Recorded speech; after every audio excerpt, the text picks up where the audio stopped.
Apakah suami istri boleh melakukan oral seks? Sebab ada beberapa pendapat Ustadz yang memperbolehkan sepanjang tidak menelan air mazi. Yang saya tahu memang boleh, tidak ada masalah. Karena larangan Nabi SAW adalah meletakkan kemaluan di dubur, gitu kan? Itu haram mutlak. Nanti akan kita bahas, itu ada di dosa besar yang keberapa tadi. Itu ada bahasan sendiri. Masalah itu nanti insya Allah kita akan jelaskan panjang lebar adab seksual dalam Islam. Tapi Allahu alam Rabu keberapa. Jadi biar penasaran, gitu kan? Nanti akan kita bahas insya Allah itu.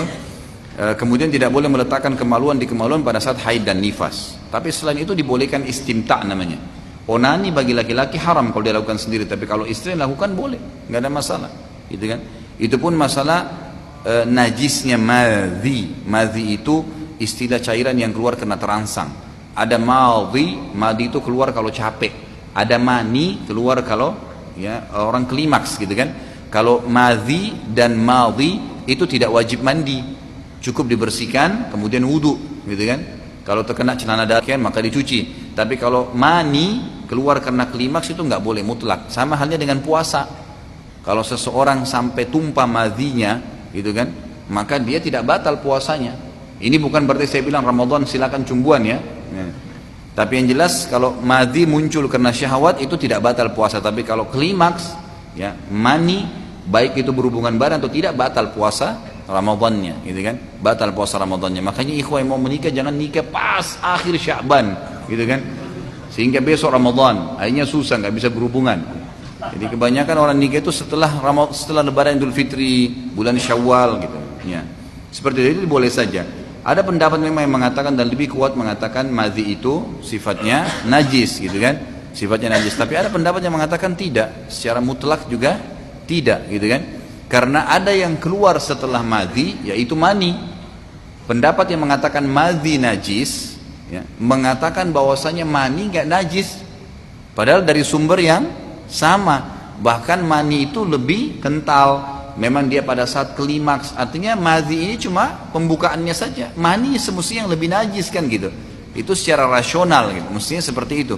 Jadi pendapat yang mengatakan madhi itu najis dan mani itu tidak najis, gitu kan? Karena memang pendapatnya seperti itu. Mereka mengatakan kalau kena madhi nggak boleh ketelan, ya, bagi orang melakukan oral seks. Kemudian kalau mani tidak najis karena ada hadis Bukhari yang menjelaskan bahwasanya Aisyah radhiyallahu anha pernah mengerik sisa mani di baju Nabi SAW yang sudah kering. Jadi tidak dicuci, tapi dikerik karena sudah kering, kemudian dipakai oleh Nabi SAW sholat baju itu. Dari sini ulama mengatakan berarti dia bukan najis yang tidak boleh untuk dipakai sholat. Kalau tidak kan berarti harus dikucek kan gitu. Tapi ini hadis itu menjelaskan. Kalau pendapat lain mengatakan tidak, madhi dan mani sama-sama dia sifatnya najisnya cuma maknawi, cuma secara makna saja. Dia najis di zatnya, seperti halnya najisnya alkohol. Dia najis di zatnya, tapi tidak menajiskan. Kotoran hewan yang boleh dimakan dagingnya, antum keinjak kotoran ayam, kotoran kambing, kotoran sapi, itu nggak batalin wudu dalam bab fikih itu, karena dagingnya halal dimakan. Keinjak cukup dicuci, sholat nggak apa-apa, asal jangan sholat sementara kotorannya ada, gitu kan? Ya.